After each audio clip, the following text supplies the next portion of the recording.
नमस्कार, एएनवी न्यूज देख रहे हैं आप। मैं हूं आपके साथ सुनील सिंह पौरुष। बिहार चुनाव की महाकवरेज। जी हां, वोटिंग शुरू हो चुकी है। आपको बता दें, पहले चरण के लिए 71 सीटों पर मतदान शुरू हो चुका है। लोकतंत्र के इस महापर्व में हम तस्वीरें आपको लगातार दिखा रहे हैं। आरा, मुंगेर के साथ ही सासाराम, लखीसराय, जमुई और गया की तस्वीरें। देखिए किस तरह से उत्साह देखने को मिल रहा है। कोरोना काल में तमाम नियमों का पालन करते हुए तमाम मतदाता पोलिंग बूथों पर पहुंच रहे हैं। इस बार उम्मीद ये की जा रही है कि इस चुनाव में वोटिंग प्रतिशत जो है वो सीधे तौर पर बढ़ता हुआ नजर आएगा, क्योंकि तमाम लोग जो अब तक बाहरी राज्यों में चले जाते थे बिहार के कमाने खाने के लिए, वो बिहार में मौजूद हैं और इस बार का जो वोटिंग प्रतिशत है वो सीधे तौर पर बढ़ता हुआ नजर आएगा। लोगों में उत्साह भी नजर आ रहा है। कोरोना काल के बीच ये चुनाव हो रहा है। लोकतंत्र के महापर्व की पल पल की तस्वीरें हैं। हर एक अपडेट हम आप तक पहुंचा रहे हैं। आरा, मुंगेर, सासाराम, लखीसराय के साथ ही जमुई और गया की ये तस्वीरें हैं। कहीं पर ईवीएम खराब होने की शिकायत आई है तो कहीं पर आप देखिए सुरक्षा व्यवस्था किस तरह से चाक चौबंद है। और गया में देखिए आप, जो मतदाता पहुंच रहे हैं उनको बाकायदा यहां पर उनकी स्क्रीनिंग की जा रही है, टेस्ट किए जा रहे हैं और उसके बाद चेहरे पर मास्क होना अनिवार्य है, सोशल डिस्टेंसिंग का इस्तेमाल करना है। इसके साथ ही तमाम नियमों के बीच ये लोकतंत्र का महापर्व आहूत हो रहा है। बिहार विधानसभा चुनाव के पहले चरण में वोटिंग शुरू हो चुकी है। 16 जिलों की 71 सीटों पर मतदान हो रहा है। आपको बता दें कि बिहार में पहले चरण की चुनाव की अहम बातें जो हैं, वोटरों की संख्या की अगर बात की जाए तो मतदाताओं की संख्या है 2,14,84,787। इसके अलावा प्रत्याशी तकरीबन 1,086 प्रत्याशी यहां पर अपनी किस्मत आजमा रहे हैं। कौन कितनी सीटों पर चुनाव लड़ रहा है ये भी हम आपको बता दें। देखिए, आरजेडी पहले चरण में 42 सीटों पर ताल ठोक रही है। इसके अलावा एलजेपी 41 सीटों पर चुनाव लड़ रही है। साथ ही आपको यह भी बताते चले कि राष्ट्रीय लोक समता पार्टी यानी कि आरएलएसपी 40 सीटों पर चुनाव लड़ रही है। जेडीयू 35 सीटों पर चुनाव लड़ रही है। बीजेपी 29 सीटों पर और बीएसपी 26 सीट पर चुनाव लड़ रही है। कांग्रेस 21 सीट पर है और एनसीपी भी 21 सीटों पर चुनाव लड़ रही है। तो इस चुनाव की ये महत्वपूर्ण बातें, मतदाताओं की संख्या 2,14,84,787 मतदाता आज अपने मताधिकार का इस्तेमाल करेंगे और तकरीबन 1,066 जो दावेदार हैं, जो मैदान में हैं, उनकी किस्मत सीधे तौर पर ईवीएम में कैद हो जाएगी आज। हालांकि इस बार के चुनाव में 1 घंटे का समय और बढ़ाकर दिया गया है। और ग्राउंड जीरो का रुख करेंगे। हरि पाठक हमारे सहयोगी सीधा मौजूद हैं पोलिंग बूथ पर। हरि, किस तरह की तस्वीरें और क्या कुछ देखने को मिल रहा है लोकतंत्र के महापर्व में? बता देता हूँ, जैसे सुबह 7 बजे से जो यहाँ पे मतदान की क्रिया चालू हुई, लोगों का धीरे धीरे आना प्रारंभ हो चुका है। लेकिन जिस तरह से अगर बात की जाए तो शुरुआती दौर में लोग बूथों पर कम आ रहे हैं, लेकिन संभावना लग रही है कि 10 बजे के बाद से लोगों की संख्या बढ़ती जाएगी। लेकिन अगर पहले से बात करें तो सुबह 7 बजे से लेकर अभी 8 बजे तक के बीच में संख्या में काफी मात्रा में बढ़ोतरी हो रही है और लोग अपने मतों का प्रयोग करने के लिए बूथों पर आ रहे हैं। जी बिल्कुल, लोग अपने मतों का इस्तेमाल करने के लिए बूथों पर आ रहे हैं। हरी, इस बार उम्मीद ये की जा रही है कि वोटिंग प्रतिशत जो है वो बढ़ता हुआ नजर आएगा, क्योंकि तमाम ऐसे लोग जो अब तक प्रवासी के तौर पर बाहरी राज्यों में जाते थे, लेकिन कोविड के चलते वो अपने शहर लौटे, अपने गांव लौटे, अपने क्षेत्र में लौटे हैं और सीधे तौर पर वोटिंग प्रतिशत जो है बढ़ता हुआ नजर आएगा इस बार। जी चंद्र, बात बिल्कुल सही है कि कोविड-19 के वजह से जो लोग बाहर कमाने के लिए गए थे वो अपने राज्य में आ चुके हैं, अपने विधानसभा क्षेत्र में हैं। तो इस बार वो भी इस महापर्व जो है, ये जो चुनाव है जो 5 सालों में एक बार आता है, ये एक तरह से महापर्व है, कुंभ की तरह इसे लोग देख रहे हैं और अपने मतों का प्रयोग करेंगे। जिस वजह से कहना लाजमी होगा कि वोटों का प्रतिशत इस बार बाकी प्रतिशत जिस तरह से सन 2000 में वोटों का प्रतिशत यहाँ 60% का हुआ था। बिल्कुल हरी, इस बार रोकूंगा आपको, दोबारा लौटूंगा आपके पास। इस बीच अहम खबर, प्रधानमंत्री नरेंद्र मोदी ने ट्वीट करके बिहार चुनाव को लेकर राय रखी है। उन्होंने कहा है कि बिहार में वोटिंग पर पीएम मोदी का ट्वीट, उन्होंने कहा पहले मतदान फिर जलपान। जी हां, पहले मतदान फिर जलपान करें, 2 गज की दूरी रखें और मास्क जरूर पहने। 2 गज की दूरी और मास्क बेहद जरूरी, सभी मतदाता जरूरी सावधानी बरतें। लोकतंत्र के इस महापर्व में बिहार में वोटिंग पर पीएम मोदी ने ट्वीट करके कहा है पहले मतदान फिर जलपान। इस वक्त की बड़ी खबर, प्रधानमंत्री नरेंद्र मोदी ने ट्वीट करके बिहार चुनाव को लेकर कहा पहले मतदान करें फिर जलपान करें, 2 गज की दूरी बेहद जरूरी, सभी मतदाता जरूरी सावधानियों को बरतें। कोविड-19 को लेकर जो नियम बनाए गए हैं उन नियमों का पालन करें। चेहरे पर मास्क भी होना चाहिए और 2 गज की दूरी भी बेहद जरूरी है। पहले मतदान फिर जलपान। और एक बार फिर से लौटेंगे अपने सहयोगियों की ओर जो लगातार पोलिंग बूथों के बाहर मौजूद हैं, पल पल की अपडेट, पल पल की तस्वीरें पहुंचाते हुए नजर आ रहे हैं। हरी हमारे सहयोगी लगातार बने हुए हैं। हरी, आप बता रहे थे कि देखिए इस बार का जो प्रतिशत है वो बढ़ता हुआ नजर आएगा। इस बार अगर दावेदारों की बात की जाए तो कितने ऐसे दिग्गज पहले चरण में जिनकी किस्मत दांव पर है? जी जितेंद्र, बता देना चाहता हूं कि जिस तरह से ये इस बार का वोटिंग प्रतिशत है, अब पिछली बार के हिसाब से काफी बढ़ता हुआ नजर आएगा। कारण सिर्फ है कि कोविड-19 की वजह से जो लोग बाहर थे वो अपने राज्य में, मतलब बिहार में और अपने विधानसभा क्षेत्र में आ गए हैं, तो कई बारों से वो अपने मतों का प्रयोग नहीं कर रहे थे, लेकिन इस बार वो अपने मत का प्रयोग करेंगे, जिस वजह से यह अंदाजा लगाया लाजमी होगा कि इस बार का जो वोट प्रतिशत है काफी बढ़कर सामने आएगा। और जहां तक उम्मीदवारों की बात करें तो कई ऐसे बड़े दिग्गज हस्ती हैं जिनका आज किस्मत का फैसला होना है, जिनमें जीतन राम मांझी प्रमुख तौर पे आते हैं, जो बिहार के पूर्व मुख्यमंत्री थे, उनके भी किस्मत के साथ ही साथ 8 ऐसे मंत्री हैं, जदयू के 8 ऐसे मंत्री जिनके भाग्य का फैसला आज होने वाला है। जी जितेंद्र। जी हां, तो बिहार चुनाव की अगर बात की जाए 2020 के पहले चरण में 16 जिलों की 71 सीटों पर मतदान शुरू हो चुका है और यहां पर सुरक्षा व्यवस्था के खास इंतजाम किए गए हैं। इतना ही नहीं, 1066 उम्मीदवार हैं जो चुनावी मैदान में हैं सीधे तौर पर। इन उम्मीदवारों में 8 मंत्री हैं जिनकी किस्मत का फैसला होना है। इसके अलावा 952 पुरुष और 114 महिलाएं जो कि सीधे तौर पर चुनावी मैदान में हैं। आपको बता दें, इसमें कृषि मंत्री प्रेम कुमार, शिक्षा मंत्री कृष्ण नंदन के साथ ही ग्रामीण कार्य मंत्री शैलेश कुमार और विज्ञान एवं प्रौद्योगिकी मंत्री जय कुमार सिंह और भूमि सुधार एवं राजस्व मंत्री राम नारायण मंडल, श्रम मंत्री विजय कुमार सिन्हा, खनन मंत्री ब्रजकिशोर सिंह, परिवहन मंत्री संतोष कुमार निराला शामिल हैं। पहले चरण के चुनाव को लेकर राज्य के करीब 2,14,84,787 मतदाता अपने मताधिकार का इस्तेमाल करेंगे। हरी हमारे सहयोगी लगातार बने हुए हैं। हरी, 8 मंत्रियों की किस्मत दांव पर है।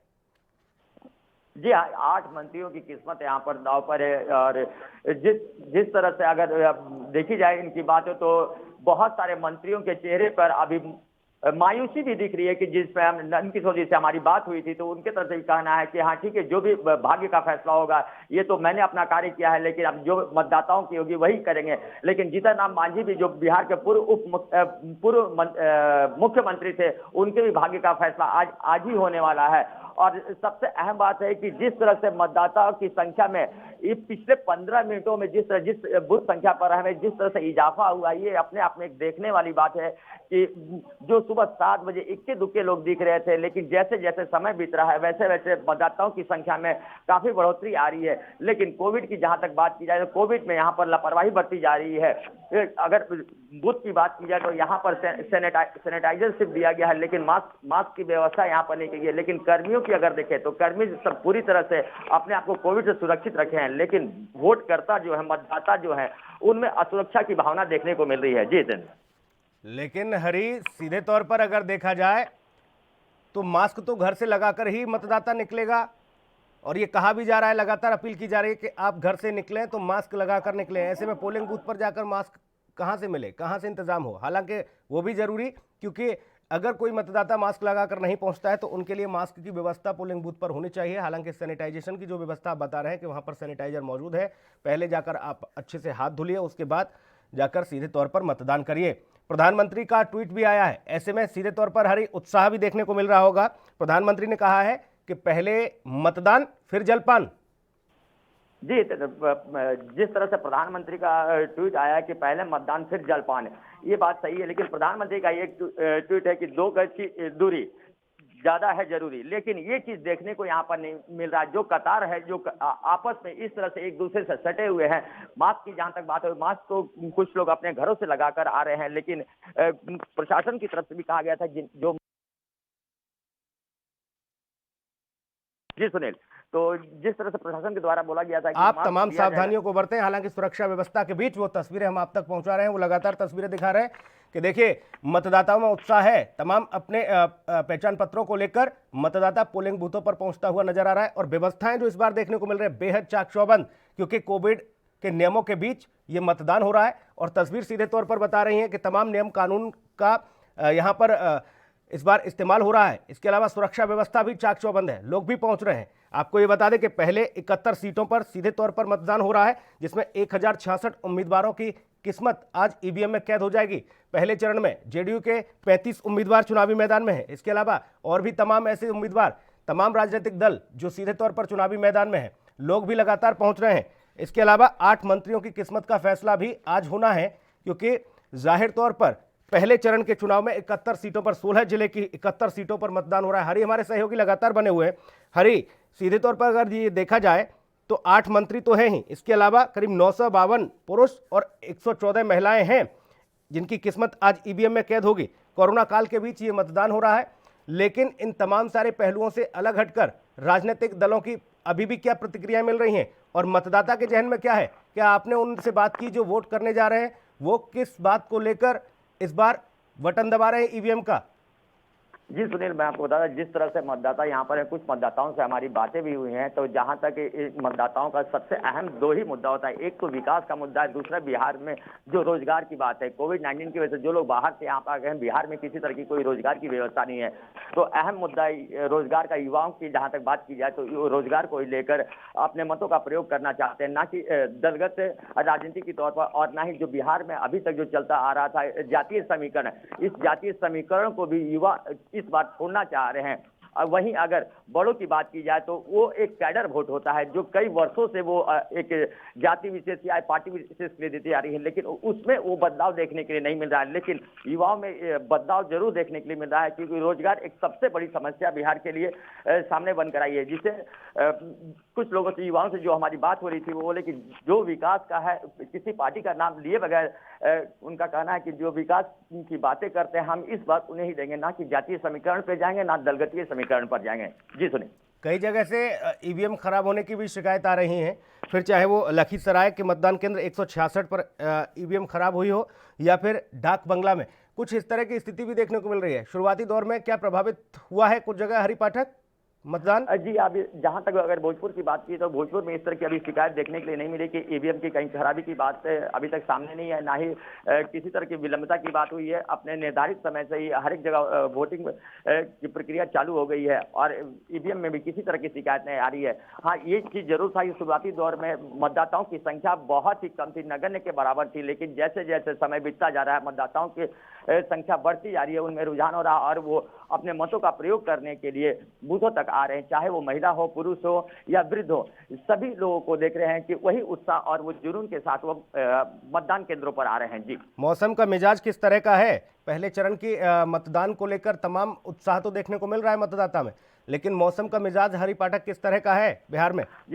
जी सुनील, सुबह में जिस 7 बजे थे उस समय हल्की ठंडी सी यहाँ पर थी, जिस वजह से मतदाताओं की संख्या में कमी आ रही थी, लेकिन जिस तरह से धूप की तेजती बढ़ती आ रही है, तीव्रता बढ़ती आ रही है, लोग अपने घरों से निकलकर और मतदान केंद्रों की तरफ आ रहे हैं, तो ये कहना लाजमी होगा कि मौसम की वजह से शुरुआती दौर में जो मतदान की प्रक्रिया है उसमें कमी थी, लेकिन जैसे जैसे मौसम ठीक होते जा रहा है वैसे लोग अपने घरों से निकलकर केंद्रों की ओर बढ़ते आ रहे हैं। जी सुनील, कोरोना फैक्टर की अगर हरि पाठक बात की जाए तो कोरोना फैक्टर का कितना बड़ा असर देखने को मिलेगा? क्योंकि तमाम लोग हैं जो अब अपने गांव देहात में पहुंचे हुए हैं, हालांकि वो वोट करना चाहते हैं। प्रधानमंत्री भी अपील कर रहे हैं कि पहले मतदान फिर जलपान, लोकतंत्र के इस महापर्व में अपनी भागीदारी सुनिश्चित करें।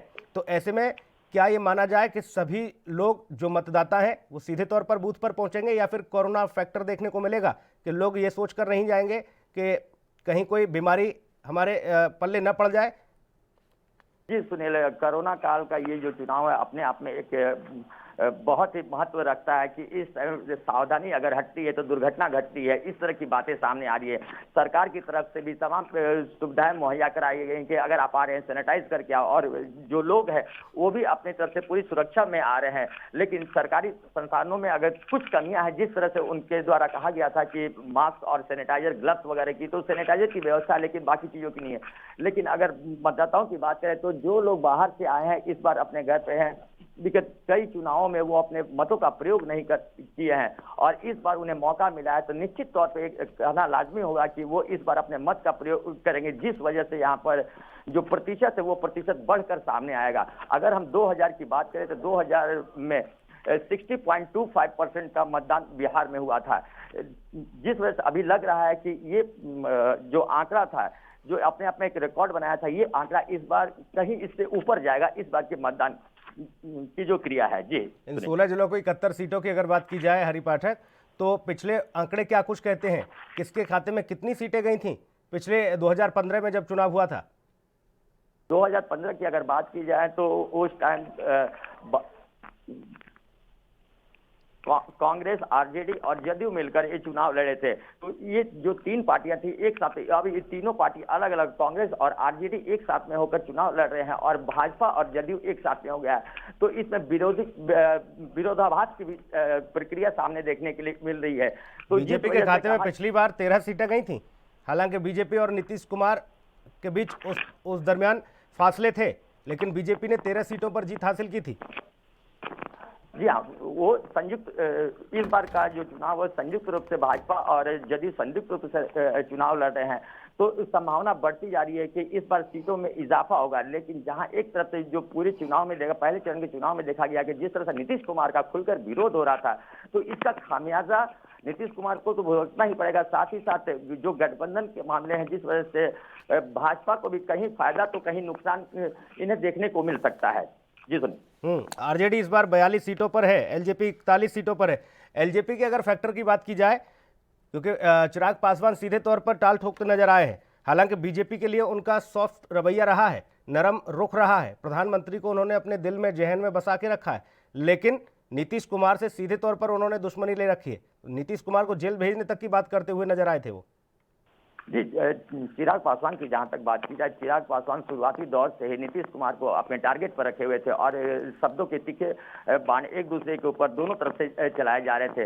लेकिन भाजपा में कहीं ना कहीं सॉफ्ट कॉर्नर एक था, जिस वजह से हर एक सीटों पर भाजपा के सामने उन्होंने अपने उम्मीदवार नहीं, कुछ ही सीटों पर उम्मीदवार अपने उतारे हैं। तो जिस वजह से कहना है कि एलजेपी जो पूरी तरह से अलग होकर लेकिन बैकडोर से भाजपा के समर्थन में खड़ी है, इसका फायदा भाजपा को भी मिलेगा और एलजेपी को भी इसका समर्थन मिलेगा। लेकिन इस पूरे चुनाव प्रकरण में सबसे अहम चीज ये होता है कि टिकट नहीं मिलने की वजह से कई दिग्गज ऐसे हैं जो एक पार्टी से दूसरी पार्टी में चले गए हैं। कई वर्षों से या कई विधानसभा चुनाव में वो सेम उसी पार्टी से चुनाव लड़े थे, लेकिन इस बार टिकट नहीं मिलने की वजह से विद्रोह की बातें सामने आ गई और विद्रोह करके वो या तो निर्दलीय प्रत्याशी बन गए या फिर एलजेपी में। हालांकि ये सीधे तौर पर बगावत वाली स्थिति है, वो देखने को भी मिलेगी। बगावती रुख जो है क्या कुछ रहेगा। लेकिन लोकतंत्र के इस महापर्व में आहुति शुरू हो चुके हैं। जी हाँ, मतदाता पहुंच चुका है पोलिंग बूथों पर और लगातार घर से निकल रहा है। हल्की हालांकि ठंडी जरूर है, लेकिन सियासत सीधे तौर पर गरमाई हुई है। और ऐसे में मिथिलेश भी हमारे सहयोगी लगातार पोलिंग बूथों पर मौजूद हैं। मिथिलेश, क्या कुछ देख पा रहे हैं आप, किस तरह की तस्वीरें? जी बिल्कुल, कहा जा सकता है कि अभी धीरे धीरे मतदाता अपने घरों से बाहर निकल रहे हैं। लगभग आपके 7 बजे से शुरुआत हो चुका है, 8 बज के लगभग 16 मिनट हो रहे हैं। 1 घंटा 16 मिनट बीत जाने के बाद भी मतदाता की जो स्थिति अभी तक महज 4% की मतदान कर सकते हैं। तो ये कह सकते हैं आप कि मतदाता धीरे धीरे घर के बाहर निकले हैं, मतदान केंद्र पर पहुंच चुके हैं और अब वे लोग सारे अपना मतदान, अपने मत को प्रयोग कर रहे हैं। लेकिन इन हालातों में अगर देखा जाए, खास करके कोरोना काल में, तो निश्चित तौर पे कहा जा सकता है कि अब की बार कुछ दिक्कतें तो जरूर आएगी। कोरोना काल है, कोरोना काल में अब ये माना जा रहा है कि 25 से लेकर के लगभग 40% के आसपास में वोट होने की संभावना है। जी सुनील। लेकिन इस बार तो ये मिथिलेश लगातार सूत्रों के हवाले से इस तरह की भी चर्चाएं हैं कि वोटिंग प्रतिशत बढ़ेगा, क्योंकि तमाम ऐसे लोग जो बिहार के प्रवासी लोग थे, जो अन्य राज्यों में जाकर खाने कमाने के लिए जाते थे, वो सभी अपने गांव देहात में मौजूद हैं। इसलिए सभी लोकतंत्र के इस महापर्व में आहुति देने के लिए भी तैयार हैं, तमाम नियमों का पालन करते हुए। तो वोटिंग प्रतिशत बढ़ेगा या घटेगा? देखिए, आप सीधे तौर पे कह सकते हैं कि जिस तरीके की हालात है अभी कोरोना काल का, वो साफ अभी तो दिखाई दे रहा है। लगभग 1 घंटा 16 मिनट हो चुके हैं, मतदान केंद्रों पे मैं मौजूद हूँ। मतदाता कितने अभी आ चुके हैं उसकी अब स्थिति देख लीजिए। मैं कैमरा पर्सन से बोलूंगा थोड़ा सा दिखा दे कि अभी जो स्थिति है वो कितनी है। धीरे धीरे मतदाता अपने घरों से बाहर निकल रहे हैं, बहुत कम ही इसे आका जा सकता है। अभी मतदान केंद्रों पे महज अगर देखा जाए तो 10 लोग मतदान केंद्र पे आए हुए हैं। अभी थोड़ी देर पहले मैंने पीठासीन जो है उनसे बातचीत किया था, तो उन्होंने बताया था कि अभी महज 5% की वोट हुई है। तो अब ये कहा जा सकता है। लेकिन मिथिलेश, जैसे जैसे समय बढ़ेगा धूप खिलेगी, क्योंकि हल्की गुलाबी ठंड भी इस दरमियान, चूंकि आप मौजूद हैं ग्राउंड जीरो पर, महसूस भी कर रहे होंगे। ऐसे में तमाम ऐसे लोग जो इस लोकतंत्र के महापर्व में जैसे जैसे सूर्य आगे बढ़ेगा उस हिसाब से घर से निकलेंगे और तमाम नियमों का पालन करते हुए लोकतंत्र के इस महापर्व में क्या बुजुर्ग, क्या महिलाएं और क्या युवा आहुति देंगे? देखिए, बिहार की जो सियासी लड़ाई है, ये चुनावी समर है, इसमें सीधे कह सकते हैं कि 10 बजे से शुरुआत होता है और शाम के 6 बजे तक ये जो चुनाव की जो मतदान केंद्र है वहां पे मतदाता आते हैं। सुबह के जो 3 घंटे के अंतराल अगर देखा जाए तो उसमें मतदाता मौन रहते हैं और लगभग जो कार्य जो या तो निजी जो कार्य करने वाले शख्सियत होते हैं या किसी सरकारी कार्य करने वाले व्यक्ति होते हैं या किसी व्यवसायी है, वही चाहते हैं कि शुरुआती दौर में 7 बजे के आसपास में हम जाकर के अपने वोट को दे दें और लगभग 10 बजे से मतदाता अपने घरों से बाहर निकलना शुरू करते हैं। रुझान वहीं से शुरू होता है। और अभी आपको बता दें कि जो अभी हालात है कोरोना काल का, वो कोरोना काल में अब सीधे कह सकते हैं कि 7 बजे से लेकर के लगभग 10 बजे के दरमियान में धीरे धीरे ही होगा। लेकिन प्रधानमंत्री भी लगातार अपील कर रहे हैं मिथिलेश, कह रहे हैं कि 2 गज की दूरी और मास्क भी जरूरी और तमाम नियमों का पालन करते हुए अपनी भागीदारी सुनिश्चित करें लोकतंत्र के इस महापर्व में। तमाम लोग, प्रधानमंत्री अपील भी कर रहे हैं कि हर एक मतदाता अपने मताधिकार का इस्तेमाल करे, वो निकले घर से, वो जाए और अपने हिसाब से, अपने जहन से, अपनी सोच समझ से अपना प्रत्याशी चुने, क्योंकि अधिकार है लोगों को और सीधे तौर पर यहाँ किसी की नहीं चलती है। जो मतदाता जिसको वोट करना होता है वो पहुंचता है ईवीएम पर और वो वहां पर बटन दबा के अपने प्रत्याशी के पक्ष में वोट करके आता है। ऐसे में सभी लोगों से अपील भी की जा रही है। निर्वाचन आयोग ने जो तैयारियां की हैं कोविड महामारी के बीच, उन तैयारियों के बारे में जरा विस्तार से बताएं मिथिलेश। जी, आपको बता दें कि प्रधानमंत्री की तरफ से जिस तरीके से कहा गया है कि अल्पाहार बाद में पहले मतदान देनी है आपको, तो उसी तरीके से एएनबी न्यूज भी सारे मतदाताओं से यह आग्रह करता है कि अपने घरों से बाहर निकले और मतदान की प्रयोग करें। आपको सुरक्षा के दृष्टिकोण से अगर देखा जाए तो मैं जिस स्थल पे खड़ा हूं, एक मजिस्ट्रेट के अलावा यहाँ पे पैरामिलिट्री के भी जवान यहाँ पे मौजूद है। सुरक्षा के तमाम जो उपकरण होनी चाहिए थे वो सारे मौजूद है। यहाँ सैनिटाइजर भी मौजूद है और जितने भी लोग आ रहे हैं सारे लोग मतदान केंद्र के अंदर में प्रवेश करने के पहले वहां के जो सुरक्षा कर्मी है उन्हें सारी एहतियात को भी बरतने की हिदायत भी दे रहे हैं। खास करके चेहरे पे मास्क होनी चाहिए, सैनिटाइजर से हाथों को वहां पे धुलवाया जा रहा है, उसके बाद मतदान केंद्र के अंदर में प्रवेश करने के लिए कही जा रही है। तो यह कहा जा सकता है कि जिस तरीके से सुरक्षा का दृष्टिकोण अपनाया गया है पूरी तरह से मुस्तैद है। यहाँ पे मजिस्ट्रेट के हवाले में सारे केंद्रों को रखा गया है, पैरामिलिट्री को उतारा गया है, बिहार पुलिस भी मौजूद है, सीआरपीएफ की भी जो पुलिसकर्मी है उन सभी की मौजूदगी के में सारे मतदान केंद्रों में कहा गया। हालांकि कई ऐसे स्थल है बिहार के जहां पे आज नक्सल प्रभावित क्षेत्र है, उस स्थल पर भी भारी मात्रा में पैरामिलिट्री को उतारा गया ताकि किसी भी तरह का कोई गलत हरकत ना हो सके। चूंकि संवेदनशील कई बूथ हैं जो बिहार में आज की, मैं वही सवाल भी करने वाला था मिथिलेश आपसे। गया, मोकामा, सासाराम, औरंगाबाद, लखीसराय, मुंगेर, जहानाबाद, ये तमाम जिले जो 16 जिलों में आज मतदान हो रहा है 71 सीटों पर, यहाँ किस तरह की स्थिति है? क्या हर जिले की परिस्थिति अलग है? क्या ऐसी स्थिति है जहां पर संवेदन और अति संवेदनशील बूथों पर ज्यादा मुस्तैदी देखने को मिल रही है और कौन कौन से ऐसे वो जिले हैं जिनपे सीधे तौर पर अधिक से अधिक जो है अति संवेदनशील क्षेत्र में है? जी देखिए, आपको बता दें कि बिहार के गया क्षेत्र है, जहानाबाद क्षेत्र है, जहां पे कई ऐसे बूथ है जहां पर संवेदनशील माना जाता है। अभी आपको मेरा रिपोर्टर ने वहां पे बताया कि जहानाबाद के घोसी विधानसभा क्षेत्र है जिसकी बूथ संख्या 43 पर बीबीपुर उत्क्रमिक मध्य विद्यालय में ईवीएम मशीन खराब हो गया है, जो अभी मतदान शुरू नहीं हुई है। वहां पे हंगामा चालू है। वहां के लोग अभी इस बात को लेकर के हंगामा कर रहे हैं कि आखिर में कहीं ना कहीं आपका सरकार की तरफ आप रुख कर रहे हैं, जिसके तहत मतदान ईवीएम मशीन को खराब कर दिया गया। तो वहां पे हंगामा अभी शुरुआत है। और एक भी आप बता दें कि वो संवेदनशील स्थल भी माना जाता है। जी सुनिए। बिल्कुल, सीधे तौर पर। और कुछ ऐसे इलाके जो सीधे तौर पर नक्सलियों से भी प्रभावित रहे हैं, फिर चाहे वो गया का मसला हो या और कई ऐसे जिले, यहाँ पर भी उस तरह की व्यवस्थाएं देखने को मिल रही हैं। लेकिन जहाँ पर ईवीएम खराब होने की शिकायतें आ रही हैं मिथिलेश, वहाँ क्या समय सीमा को आगे बढ़ाया जाएगा? क्योंकि कई जगह अभी मतदान पोलिंग बूथों पर शुरू नहीं हुआ है, लोग तो पहुंच रहे हैं लेकिन ईवीएम खराब हो गई है। जी बिल्कुल, कई ऐसे स्थल है जहाँ पे ईवीएम खराब है।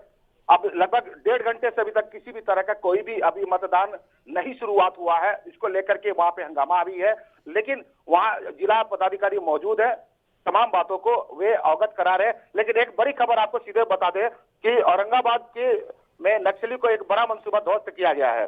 मतदान के पहले ही सीआरपीएफ ने पकड़ा 2 जिंदा आईडी बम। तो ये अपने आप में एक अहम बात कहा जा सकता है कि चुनाव के पहले आखिर में जिंदा बम से क्या मिथिलेश बने कार्य रहिएगा, था। रोहतास का हाल जान लेते हैं। राहुल मिश्रा हमारे सहयोगी बने हुए हैं। राहुल, रोहतास का क्या कुछ हाल फिलहाल, वहां क्या किस तरह से मतदान जो है हो रहा है, वहां की स्थिति क्या है, किस तरह की तस्वीरें देख पा रहे हैं? जी, रोहतास जिले में शांतिपूर्ण तरीके से मतदान सुबह 7 बजे से शुरू हो चुका है और कहीं कहीं ईवीएम खराब होने की वजह से 10-20 मिनट लेट मतदान शुरू हुआ है, लेकिन अभी तक पूरी तरह शांति माहौल में मतदान रोहतास जिले में हो रहा है। कुछ जगह ईवीएम खराब होने की भी शिकायतें आई राहुल, वहां जी। व्यवस्थाएं ठीक हुई? जी, व्यवस्था ठीक हो गई है, पुनः मतदान शुरू हो गया है सर वहाँ पे। राहुल, वहां नियमों का भी लगातार पालन किया जा रहा है। देखिए हर जी, जी। जितने भी 16 जिले में जहां पर वोटिंग हो रही है 71 सीटों पर, तमाम नियमों के बीच जो है इस बार का ये चुनाव हो रहा है राहुल। ऐसे में जी। वहां की तस्वीर क्या है, क्या घर से मतदाता पहुंच रहे हैं, मौसम का मिजाज क्या है रोहतास में? तरह से अच्छी है और मतदाता सुबह से लाइन में लगे हुए हैं। कोविड-19 का पूरी तरह से ख्याल रखा जा रहा है, लोगों को स्क्रीनिंग, मास्क और सैनिटाइजर का उपयोग कराया जा रहा है और सोशल डिस्टेंस भी पालन कराया जा रहा है। चलिए फिर से लौटेंगे आपके पास, नजर बना के रखिएगा पल पल की अपडेट के साथ हम अपने दर्शकों के बीच। राहुल बहुत धन्यवाद। अभी के लिए मिथिलेश हमारे सहयोगी लगातार बने हुए हैं। मिथिलेश, लोग घर से निकल रहे हैं, देखिए रोहतास का बताया राहुल ने कि रोहतास में सुबह से ही मतदाता जो है पोलिंग बूथ पर लाइन लगा चुके हैं। जी, आपको सीधे कह सकते हैं कि लगभग रुझान सभी जगह पे चालू है। हर व्यक्ति अपने घर से बाहर निकल चुका है, मतदान केंद्रों पे पहुंचने के प्रयास कर रहा है। कुछ मतदाता अपने पहुंच चुके हैं, तो लेकिन हालात जो कोरोना काल का है उसको लेकर के दिक्कतें सामने में आ रही है। जिस तरीके का रुझान 2015 में दिखाई दे रहा था तो 2020 में अभी तक दिखाई नहीं दिया है। आपको बताते हैं कि जब हम लोग कवरेज करने के लिए जाते थे, सुबह के 7 बजे जब निकल करके अपने घरों से मतदान केंद्रों पर पहुंचते थे तो भीड़ वहां पर दिखा करता था। 2015 की मैं बातें बता रहा हूं, लेकिन 2020 की जो स्थिति है उसमें ये सीधे कह सकते हैं कि अभी जो रुझान जिस तरीके 2015 में दिखता था वो 2020 में अभी तक नहीं दिखा है। इक्के दुक्के लोग धीरे धीरे आते हैं, मतदान केंद्रों पे आ रहे हैं, मतदाता अपनी प्रयोग कर रहे हैं, मतदान के प्रयोग कर रहे हैं, लेकिन यहाँ पे जो हालात जो 2015 का था 2020 में अभी तक दिखाई नहीं दिया है। लेकिन मिथिलेश, ये तो साफ तौर पर समझ आ चुका है लोगों को, बिहार की जनता को भी, फिर चाहे वो किसी भी तबके का व्यक्ति हो, सबको समझ में आ गया है कोरोना महामारी कितनी गंभीर बीमारी है। इसलिए लोग तमाम बातों को सोच समझ के, तमाम व्यवस्थाओं के अनुकूल ही पोलिंग बूथ पर जा रहे हैं। वो 15 की बात थी जहां पर सुबह क्या रात रात भर स्थितियां ऐसी चलती थी कि लोग सोते नहीं थे। मिथिलेश जी, चुनाव के पहले यानी कि मतदान के पहले जो स्थितियां पहले हुआ करता था, एक अलग से उत्साह हुआ करता था कि 5 वर्षीय ये ऐसा महापर्व था जिसकी हर व्यक्ति को खुशी होता था, हर व्यक्ति के दिल में एक उत्साह नजर आता था। लेकिन 2020 की जो हालात है, खास करके जो कोरोना काल की जो स्थिति है, लोग अपने अंदर से अभी डरे हुए हैं। भले ही बिहार में अगर मृत्यु दर की स्थितियां को देखा जाए तो बहुत कम रहा है, लेकिन अभी भी उनके मनों में, मस्तिष्क में ये बातों को अभी भी उजागर है कि कोरोना काल है, कोरोना से किसी भी तरह के कोई हालात हो सकता है, संक्रमण हमारे अंदर में प्रवेश कर सकता है। लेकिन एक बात यहाँ पे तौर पे कहते हैं कि जिस केंद्रों पे हम लोगों ने अभी प्रवेश किया है, घुमा है, वहां पर खास करके सरकार के जो इंतजाम होते हैं वो लगभग दिखाई दे रहा है। चाहे आपको सैनिटाइजर का व्यवस्था हो, चाहे मास्क पहनने की बातें कही जा रही हो, इस तमाम चीजें वहां पर दिखाई दे रहा है। जी, प्रधानमंत्री के ट्वीट के बाद बीजेपी के राष्ट्रीय अध्यक्ष जेपी नड्डा ने भी ट्वीट किया है। उन्होंने कहा है सीधे तौर पर कि लोकतंत्र के इस महापर्व में हिस्सा जरूर लें। तो सबसे अपील की जा रही है, देखिए तमाम जो पार्टियों के शीर्ष नेता हैं मिथिलेश, वो भी ट्वीट करके ये कह रहे हैं मतदाताओं से कि लोकतंत्र के इस महापर्व में अपनी भागीदारी सुनिश्चित कराएं। क्या असर सीधे तौर पर देखने को मिलेगा इसका? जी बिल्कुल, देखिए अब यहाँ के प्रधानमंत्री, देश के प्रधानमंत्री हो या देश के शीर्ष तमाम नेता हो, वो सभी लोगों का एक ही मकसद है कि हमारे बिहार में जो भी विधानसभा चुनाव में है, जो स्थल अभी चयनित की गई है, जहां पर अभी बूथ पे पहुंचने की बातें कही जा रही है, तो सारे मतदाता अपने घरों से बाहर निकले, मतदान केंद्रों पर जाएं और अपनी मत को प्रयोग करें। और खास करके तमाम शीर्ष राजनयिक नेताओं के अलावा हमारे ANB न्यूज भी तमाम आग्रह करता है, तमाम मतदाताओं का आग्रह करता है कि अपने घरों से बाहर निकले, मतदान का प्रयोग करें, हमारे अपने नेता जो है उन्हें चयन करें। तो ये सारी चीजें लगभग दिखाई देने लगा है। जी, बड़ा पर्व है लोकतंत्र का, महापर्व इसे कहा जा रहा है। ऐसे में 2,14,84,787 मतदाता हैं जो अपने मताधिकार का इस्तेमाल करेंगे। 1066 दावेदार हैं जिनकी किस्मत आज ईवीएम में कैद हो जाएगी मिथिलेश? जी बिल्कुल, 1066 आज नेता मौजूद है, लेकिन सबसे अहम बात है, उम्मीदवारों में 8 ऐसे उम्मीदवार हैं जो देश के शीर्ष नेताओं में से उनका नामचीन नेता कहे जा सकते हैं, राजनीतिक नेता कहा जा सकते हैं, कद्दावर नेता कहे जा सकते हैं और मंत्री भी रहे हैं। तो उन सभी का आज भाग्य ईवीएम में बंद हो जाएगा। उनकी भाग्य कब करवट बदलेगा ये कहना बड़ा मुश्किल है, लेकिन मतदाता अपने घरों से बाहर निकल रहे हैं। अब धीरे धीरे भीड़ बढ़ते चले जा रहे हैं और उन सारे जो राजनयिक नेता हैं वे सारे राजनेताओं के पक्ष में होगा या विपक्ष में होगा ये कहना मुश्किल है, क्योंकि मतदाता किसी भी तरह की कोई भी हालात को बताने के लिए तैयार नहीं है। लेकिन कुछ देर पहले की बात मैं बता रहा हूँ कि अभी थोड़ी देर पहले उन्होंने खासकर मतदाताओं से जब मेरी बातचीत हो रही थी तो वे बता रहे थे कि राजनयिक जो खास करके उनके समर्थक हैं, चाहे बीजेपी के समर्थक हो चाहे कांग्रेस के समर्थक हो, आपने सीधे तौर पे अपनी रुझानों की बातें कहते हुए नजर आ रहे थे। हमारी बातचीत भी हुई, बातचीत के दरमियान में उन्होंने कहा भी कि मैं बीजेपी को वोट देने जा रहा हूं। तो अब ये कहा जा सकता है कि कुछ ऐसे वोटर है जो अपनी बातों को रख रहे, उल्लास से उनकी स्थिति है, लेकिन कुछ ऐसे भी वोटर से मौजूद है जिनकी बातें अभी भी समझ में नहीं आ पाता है, क्योंकि वही व्यक्ति हैं जो अपने मतदान को प्रयोग करेंगे और वही हालात को बदलेंगे भी। मैदान में कई मंत्रियों की साख भी दांव पर है इस बार। करीब 6 से 8 मंत्री ऐसे हैं जो सीधे नीतीश कुमार के मंत्री हैं और इनकी किस्मत का भी फैसला होना है मिथिलेश। जी बिल्कुल, 8 ऐसे मंत्री हैं जिनकी फैसला आज ईवीएम में बंद हो जाएगा। 10 तारीख को उनके पूरी भाग्य की पलटेगा कि मिथिलेश 1.5 घंटे का समय बीत चुका है। होती है मिथिलेश 1.5 घंटे का समय बीत चुका है, वोटिंग शुरू हुए 1.5 घंटे में अगर बात की जाए तो किस तरह का उत्साह, किस तरह की प्रतिशत निकल कर सामने आ रहा है पिछले 1.5 घंटे में?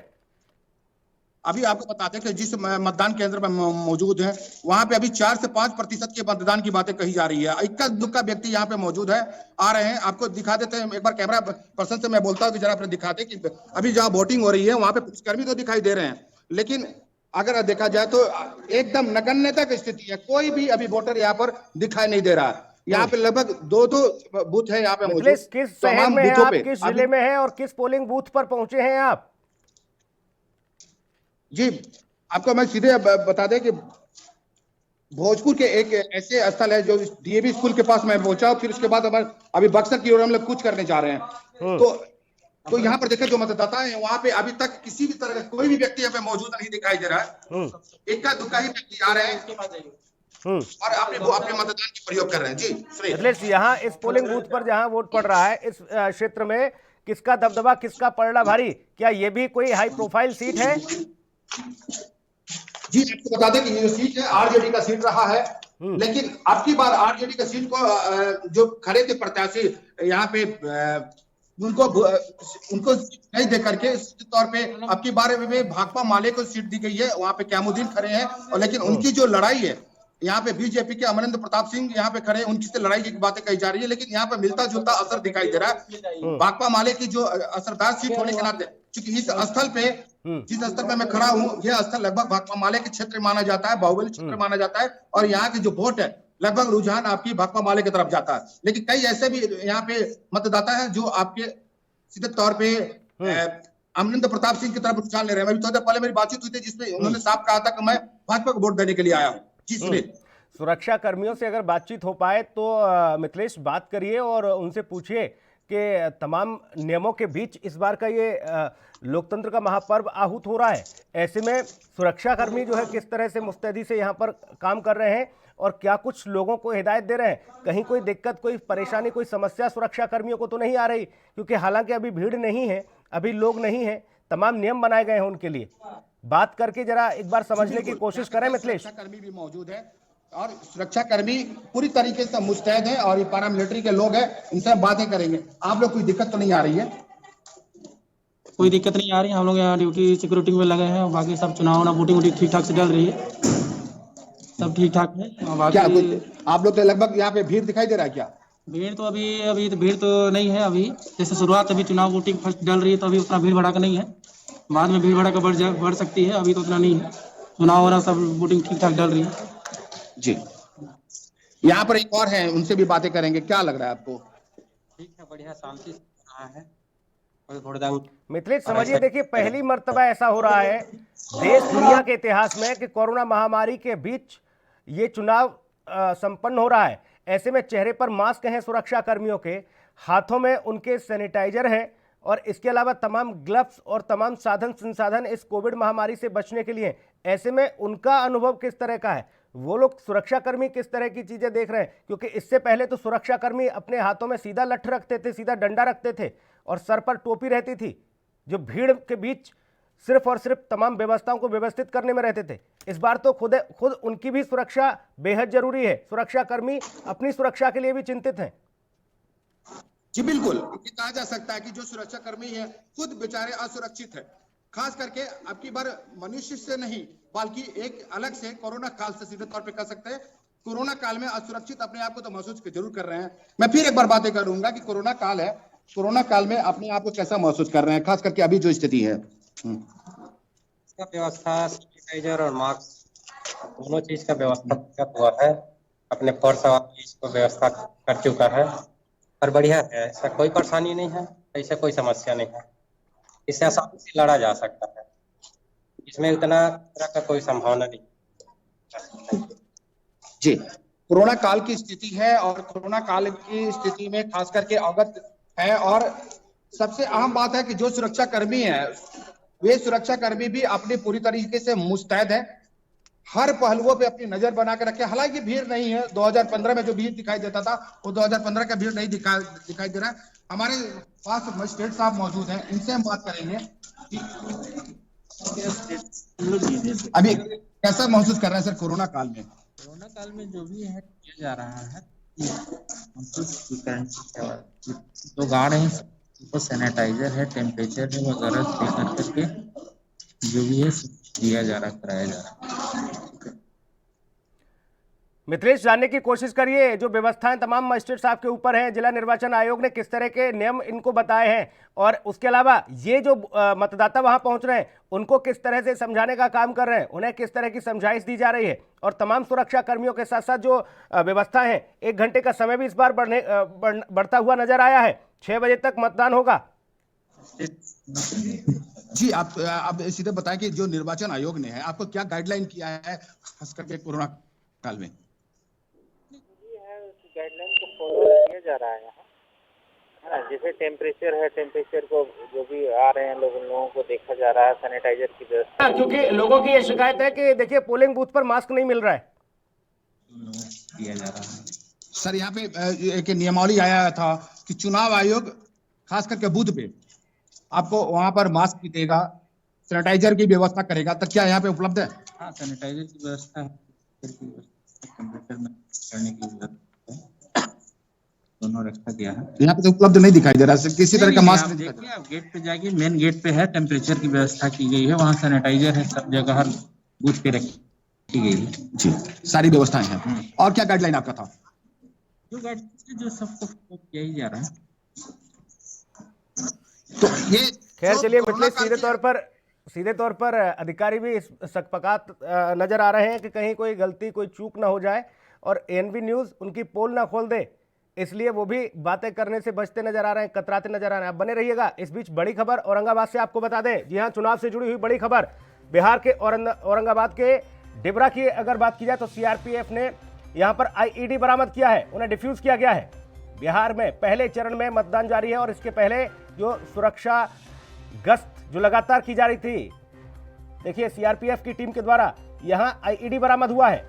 हालांकि इसे डिफ्यूज किया गया, लेकिन नक्सलियों की सीधे तौर पर साजिश। बिहार में पहले चरण के मतदान की अगर बात की जाए तो मतदान जारी है और औरंगाबाद के डिबरा से 2 आईईडी बरामद हुए हैं। हालांकि इनको डिफ्यूज किया गया, ये तस्वीरें भी हम आपको दिखा रहे हैं। तो मतदान को प्रभावित करने की कोशिश, लेकिन उनके मंसूबों पर सीधे तौर पर सुरक्षा कर्मियों ने पानी फेर दिया। इन आईईडीओ को डिफ्यूज किया गया है। सीआरपीएफ के जवानों ने 2 आईईडी बरामद किए हैं। मिथिलेश सीधे तौर पर हमारे साथ बने हुए हैं, उनके पास लौटूंगा, लेकिन उससे पहले आपको बता दें ये बड़ी खबर। औरंगाबाद के डिबरा से 2 आईईडी मिले हैं। सीआरपीएफ ने 2 आईईडी बरामद किए हैं, उन्हें डिफ्यूज किया गया। रुपेश हमारे सहयोगी ज्यादा जानकारी के साथ मौजूद हैं। रुपेश, नक्सलियों की साजिश थी जो कि आईईडी लगाए गए, हालांकि मंसूबों पर पानी फेर दिया गया। जी सुनील, मैं बता दूं क्योंकि औरंगाबाद में पहला चरण का ये मतदान है और जिसको लेकर के नक्सलियों ने हमेशा से, ये चूंकि अति नक्सल प्रभावित क्षेत्र माना जाता है औरंगाबाद, तो ऐसे में नक्सलियों की मंसूबा को सीआरपीएफ ने नाकाम किया है। 2 आईडी बम नक्सलियों ने सड़क में लगा रखी थी और इन नक्सलियों को मंसूबा था किसी पुलिस बल को उड़ाने की, लेकिन वो साजिश को पुलिस ने नाकाम किया है और 2 आईडी बम को बरामद किया है। बरामद कर उसे डिस्पोज भी कर ली गई है। जी सुनील, अभी फिलहाल किस तरह की स्थिति, क्या वहां पर मतदान जो है वो संपूर्ण ढंग से ठीक ठाक चल रहा है या फिर वहां किस तरह की बाधाएं देखने को मिल रही है? संवेदन और अति संवेदनशील जो क्षेत्र है रुपेश, वहां के क्या हालात? जो संवेदनशील इलाके हैं, जो मतदान केंद्र हैं, वहां चूंकि पुलिसिया व्यवस्था तो जरूर की गई है, लेकिन जिस तरह से नक्सलियों ने भी अपने कारनामा करने से बाज नहीं आ पा रहे, ऐसे में पुलिस के लिए एक बहुत बड़ा चुनौती के मानी जा रही है। क्योंकि पुलिस ने हालांकि चारों तरफ जैसे कि अपना जाल बिछा रखा है, लेकिन उसके बावजूद भी नक्सली अपने मंसूबा को करने में ये लगा दे रहे हैं। आईडी बम लगाया जा रहा है और ऐसे में पुलिस ने उनको मंसूबा का नुकसान पहुंचाया है। जी सुनील, चलिए, बहुत शुक्रिया आपका तमाम जानकारी के लिए। मिथिलेश हमारे सहयोगी लगातार बने हुए हैं। मिथिलेश, देखिए यहाँ तो साफ तौर पर, सीधे तौर पर जो नक्सली हैं उनके मंसूबों पर पानी फेर दिया गया, लेकिन तमाम पार्टियों के शीर्ष नेताओं के द्वारा ट्वीट पर ट्वीट किए जा रहे हैं। प्रधानमंत्री कहते हैं पहले मतदान फिर जलपान, जेपी नड्डा भी कहते हैं, बीजेपी के राष्ट्रीय अध्यक्ष, कि सबसे पहले आप इस लोकतंत्र के महापर्व में अपनी भागीदारी सुनिश्चित करें। राहुल गांधी कह रहे हैं कि अब बिहार बदलेगा, आज से बिहार बदल जाएगा, न्याय और रोजगार के लिए मतदाता वोट करेगा। मिथिलेश जी बिल्कुल सुनील, ये कहा जा सकता है कि जिस तरीके से तमाम राजनयिक नेता या शीर्ष के जो नेता हैं या देश के प्रधानमंत्री नरेंद्र मोदी ने ट्वीट कर करके जिस तरीके से आह्वान कर रहे हैं, बिहार वासियों का आह्वान करें कि अपनी घरों से बाहर निकले, पहले मतदान उसके बाद अल्पाहार।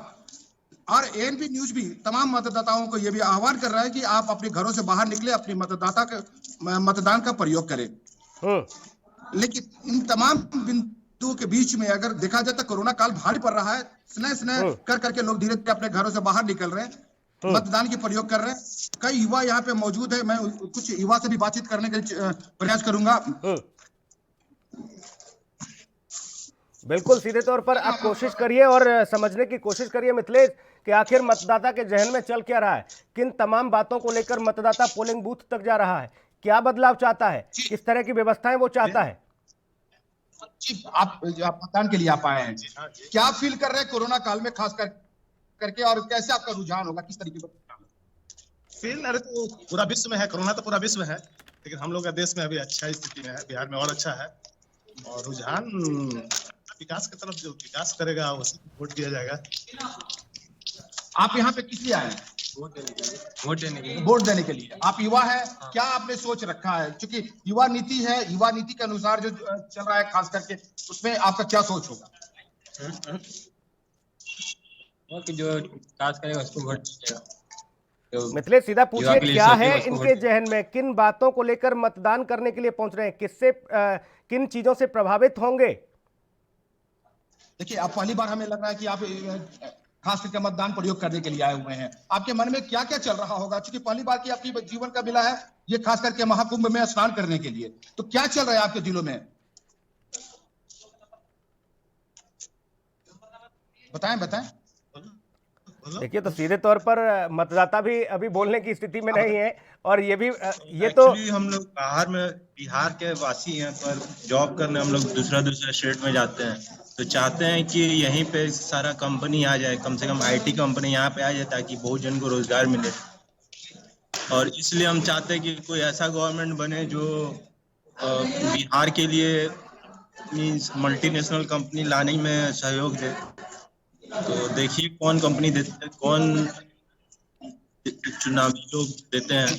तो वैसे तो हम लोग, और कोरोना काल के लिए आंसर है कि वैसे क्या सोच है आपकी, चूंकि युवा है आप, क्या सोच रखा? क्या चीज के बारे में? आज जो मतदान है, मतदान केंद्र पे आप आए हुए हैं, पहली बार आप दे रहे हैं, तो कुछ तो आपकी अलग अनुसार होगा ना, अपने दिमाग में बात बैठ रहा होगा कि कैसा हमारा देश का भविष्य चलेगा, मुझे क्या चाहिए, रोजगार चाहिए, बेरोजगारी चाहिए। देखिए, पहला तो जंगल राज जाना चाहिए, तो अभी उस स्थिति है नहीं। अब चाहिए हम लोग कि हमारे स्टेट में कम से कम वो है, नौकरी है, मल्टीनेशनल कंपनी का नौकरी है, सरकारी नौकरी तो इतना है नहीं कि पैदा होगा और इतना लोग है। तो हम चाहते हैं कि मल्टीनेशनल कंपनी भी बिहार में आने लगे ताकि ज्यादा से ज्यादा लोगों को यहाँ पे नौकरी मिले और सब कोई का घर सुख से। तो ये कहा जा बिल्कुल सकता है मिथिलेश, कि रोजगार एक बड़ा मुद्दा, एक बड़ा मसला रोजगार को लेकर युवा जा रहा है बाहर कि वो चाहता है कि बदलाव आए और रोजगार मुहैया हो। सरकारी नौकरी एक बार को मिले ना मिले, लेकिन कम से कम 2 वक्त की रोटी के लिए कोई ऐसा काम धंधा मिले, यानी कि तमाम प्राइवेट कंपनियां बिहार में जाएं और वहां पर स्टेब्लिश हो, वहां पर स्थापित हो, ये भी चाह रहा है युवा। बिल्कुल बिहार में जिस तरीके से पलायन की स्थिति बनी हुई थी, उस पलायन में सबसे बड़ी दंश मानी जा सकती है बेरोजगारी की।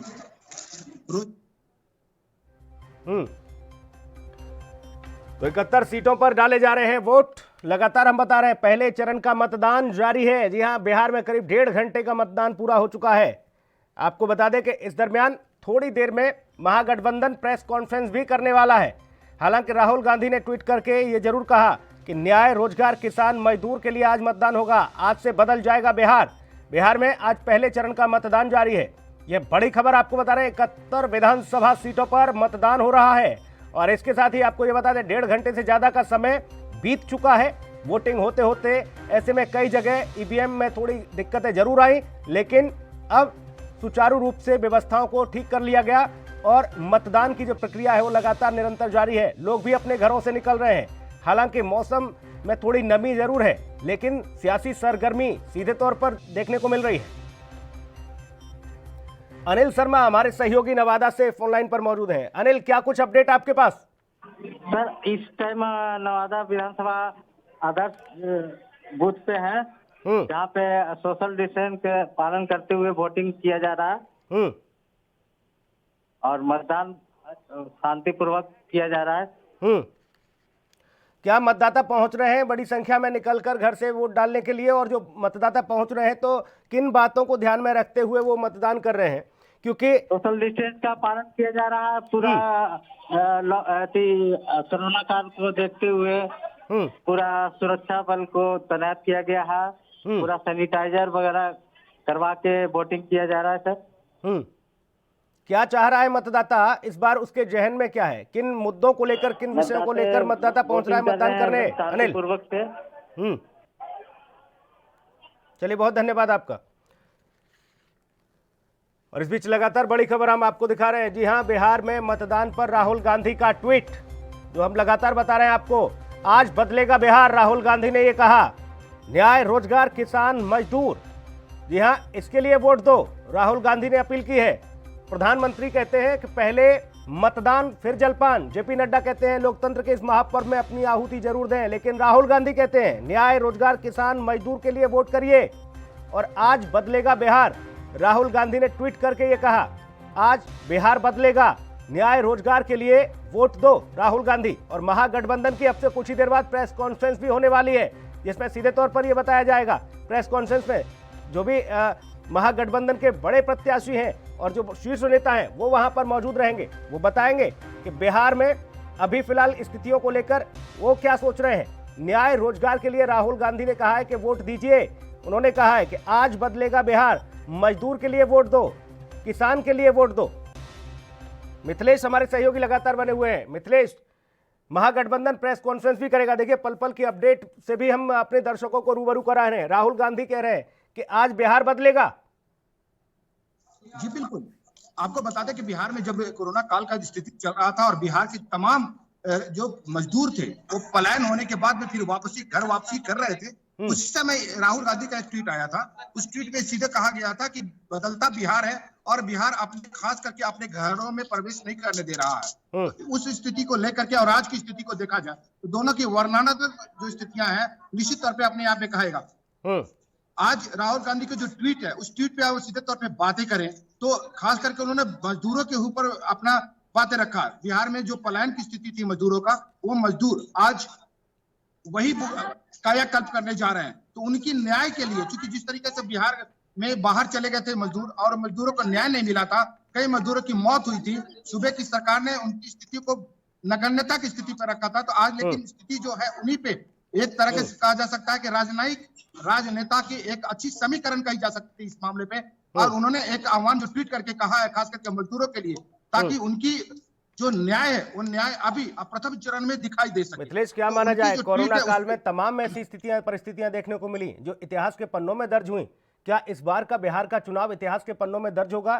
क्या समीकरण, क्या नतीजे, बिहार की ईवीएम कुछ ऐसा उगलेगी जो कि सीधे तौर पर रिकॉर्ड में दर्ज होगा कि शायद किसी ने कल्पना नहीं की होगी इस तरीके के परिणाम, इस तरीके के नतीजे आए, बेहद चौंकाने वाले।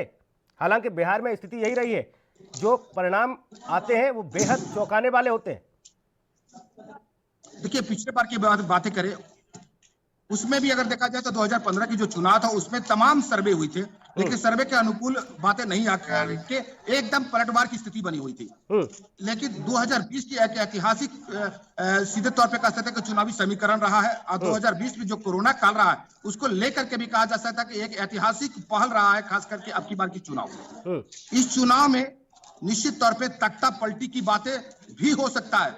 और खास करके जो सुबह के चेहरा दिखाई दे रहा है नीतीश कुमार का, उसमें आज की जो मजदूर वर्ग है उनसे गुस्से में तो था ही, क्योंकि जो कोरोना काल में जो उन्होंने स्थितियां पैदा किया था उस स्थिति में सारे मजदूर उनसे गुस्सा लेकर के थे। और उनकी जो वोट है वे वोट धीरे धीरे अब निकलने शुरू हो चुके हैं। और यही एक तबका है खास करके जो मजदूर वर्ग की जो तबका कही जाती है, उनकी सबसे ज्यादा रुझान मतदान की तरफ होता है और मतदाता के रूप में जाने जाते हैं। और उन्हीं की ऐसा वोट होता है जिससे उठ करवट बदलने की बातें कही जा सकती है। लेकिन आपकी बात की जो कहानी, वो कहानी भी उसी तरीके का है। मिथिलेश, क्या इस बार एंटी इनकम्बेंसी का फैक्टर देखने को मिलेगा बिहार में?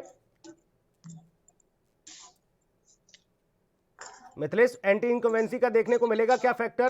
क्योंकि ये भी कहा जा रहा है कि इस बार सीधे तौर पर इस तरह की स्थितियां बनी हुई हैं। बिल्कुल, यहाँ पर जो स्थिति है खास करके आरजेडी का या सीधे तौर पर कैसे जो महागठबंधन का जो समीकरण बना हुआ है, जो उनकी वोटें हैं, जो खास करके जो वोट उनकी बुनियादी तौर पे वोट माना जा सकता है, जैसे आप सीधे तौर पे कह सकते हैं कि भाकपा माले का अपनी खुद की कैडर के वोट होता है, आरजेडी का अपनी कैडर के वोट होता है। महत्वपूर्ण हो जाता है, इसलिए भी महत्वपूर्ण हो जाता है मिथिलेश, क्योंकि देखिए सीधे तौर पर ये देखने को मिलता है कि जब कोई सरकार लंबे समय तक सत्ता में रहती है, नीतीश कुमार लंबे समय से प्रदेश की बागडोर संभाल रहे हैं, ऐसे में महत्वपूर्ण भूमिका अदा करता है ब्यूरोक्रेट्स। हर एक व्यवस्था को व्यवस्थित करने के लिए ब्यूरोक्रेसी बहुत महत्वपूर्ण होती है। तो ऐसे में ये महत्वपूर्ण इसलिए हो जाता है क्या इस बार, क्योंकि देखिए किसी भी व्यवस्था को व्यवस्थित करने के लिए, उसे मूर्त रूप देने के लिए जो प्रशासनिक तंत्र है वही सीधे तौर पर धरातल पर पहुंचता है। तो ये देखा जा रहा है कि इस बार एंटी इनकम्बेंसी फैक्टर भी हावी रह सकता है। देखिए, ये कहना अभी जल्दबाजी कही जा सकती है, क्योंकि 15 साल बनाम 15 साल की यहाँ पे लड़ाई है। और ये 15 साल के दरमियान के बाद में जिस तरीके का अफसरशाही की बातें कही, खास करके गठबंधन की सरकार ने एक आरोप गठित किया था विन लोगों पे कि ये अफसरशाही राज्य है और अफसरों की बात ज्यादा सुनी जाती है, बल्कि जनमानस की बातें कम सुनी जाती है। और इस तरीके के तमाम बातें अवगत कराई गई है। कोरोना काल में भी जब बैठक हुई थी, तब बैठक के दरमियान में महागठबंधन ने एक आरोप लगाया था कि अब की बात से तमाम जो चुनाव है, उन चुनावों के पहले अफसरों की एक जो टीम तैयार की गई थी, उन स्थलों पे भेजा गया था जहां पर चुनाव को प्रभावित किया जा सके। तो अभी कहना जल्दबाजी होगा, लेकिन जिस तरीके से महागठबंधन ने आरोप गठित किया था, वो आरोप कहीं ना कहीं एक संदेह के घेरे में जरूर रहा है। जी बने रहिएगा। आरा से हमारे सहयोगी अख्तर सफी इस वक्त मौजूद हैं तमाम अपडेट के साथ। अख्तर, क्या कुछ अपडेट आपके पास? जी, आपको मैं आरा विधानसभा क्षेत्र की मैं तस्वीर दिखा रहा हूँ। मतदाताओं का लाइन लग चुकी है, सुबह 7 बजे से मतदान शुरू हो चुकी है। यहाँ सभी अपने मत देने के लिए लोग अपने घर से काफी संख्या में लोग यहाँ निकल रहे हैं। बूथों की संख्या मैं बता दूं, 4 को यहाँ बूथ संख्या है। सारा फाटक के पास वहाँ 4 बूथ संख्या पर यहाँ भारी मतों से लोग यहाँ आ रहे हैं अपने मत देने के लिए। पुलिस बल की तैनाती मैं बता दूं, पुलिस बल की भी तैनाती यहाँ की गई है। प्रशासन की बहुत अच्छी व्यवस्था की गई है, लेकिन कोविड-19 को देखते हुए यहाँ की सैनिटाइजर की व्यवस्था है। जी, वहाँ संवेदनशील क्षेत्र जो है, अति संवेदनशील जो क्षेत्र है, वहाँ की स्थिति क्या है आरा में? जी, यहाँ तो मतलब संवेदनशील की जो व्यवस्था है, यहाँ काफी संख्या में लोग यहाँ पर है। मैं बता दूं आपको कि यहाँ पर जितने भी मतलब जो वोट देने के लिए आ रहे हैं, उनको पास ही सैनिटाइज की मतलब की गई है और व्यवस्था काफी देखी गई है। बिल्कुल, बहुत शुक्रिया अख्तर आपका। भोजपुर से लगातार हमारे सहयोगी मिथिलेश सीधे तौर पर जुड़े हुए हैं। मिथिलेश, जो आप तस्वीरें दिखा रहे हैं, ये जो व्यवस्था है ये क्या पोलिंग बूथ के अंदर की है या फिर बाहर जो पोलिंग एजेंट होते हैं वो व्यवस्थाओं को अपने लेकर बैठे हुए हैं? ये सारे चीज मैं आपको दिखाते चल रहा हूँ। ये पोलिंग एजेंट है और अपने मुस्तैदी से कटे हुए हैं, लेकिन यहाँ पे कहना जरूर चाहूंगा कि जिस तरीके से मतदाता का मतदान होना चाहिए था, आप सीधे देख सकते हैं कि यहाँ पे पोलिंग एजेंट है, ये शांति से बैठे हुए, किसी भी तरह कोई इनके माथे पर लकीर नहीं दिखाई दे रहा। यदा कदा ही एक मतदान केंद्रों पे मतदाता दिखाई दे रहे हैं। यहाँ पर बहुत सारे पीठासीन भी मौजूद है, यहाँ पे मतदान केंद्रों पे आपके एजेंट्स भी मौजूद है, लेकिन इनके कहा जा सकता है कि कोई खास यहाँ पर भीड़ नहीं है। सीधे तौर पे कह सकते हैं इक्का दुक्का लोग आ रहे हैं, आकर के अपनी बातों को, अपने मतदान केंद्रों पे अपनी मत को प्रयोग कर रहे हैं। जी, सीधे तौर पर, और तस्वीरें भी हम लगातार देख रहे हैं। और मिथिलेश, आप वहां ग्राउंड जीरो पर मौजूद हैं और ये देख रहे हैं कि जैसे जैसे समय बढ़ता जा रहा है वैसे वैसे हालांकि लोग घर से निकलने की स्थिति में हैं और तमाम चूंकि 16 जिले की 71 सीटों पर मतदान हो रहा है, 71 सीटों के हालात इस तरह के नहीं जहां पर आप हैं, वहां पर कई जगह ऐसी स्थिति देखने को मिल रही है मिथिलेश, जहां पर मतदाताओं की बड़ी तादाद है, मतदाता बड़ी संख्या में निकल रहे हैं। वो चाहते हैं कि सीधे तौर पर मतदान के इस महापर्व में, लोकतंत्र के इस महापर्व में आहुति दें, हिस्सा बने। जी बिल्कुल, देखिए सबसे बड़ी बात होता है कि शहरी क्षेत्रों में और ग्रामीण क्षेत्रों में अंतर जरूर आता है। अभी जहां मैं खड़ा हूं, डीएवी स्कूल का ये प्रांगण है जहां पर शहरी क्षेत्र है और यहाँ पे जो रुझान है वो आपसे अवगत मैं कराते चल रहा हूं। लेकिन ग्रामीण क्षेत्रों की बातें करें तो एक ऐसा स्थल है जहां पर रुझान ज्यादा दिख रहा है। अभी आपको बता दें कि खास करके बिहार के कई ऐसे स्थल है जहाँ पे संवेदनशील माना जाता है, नक्सल प्रभावित क्षेत्र माना जाता है। उस स्थलों की अगर बातें करें तो वहां की भी बातें सीधे आ रहा है, तो वहां पर भी रुझान है।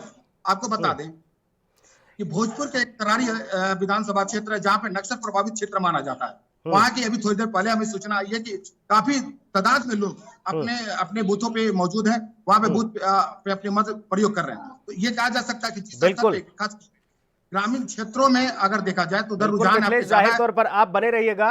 हालांकि लोकतंत्र के इस महापर्व की एक एक तस्वीर, पल पल की अपडेट हम अपने दर्शकों तक लगातार पहुंचा रहे हैं। एक ब्रेक के लिए रुकेंगे, उसके बाद लोकतंत्र के इस महापर्व की महाकवरेज जारी है।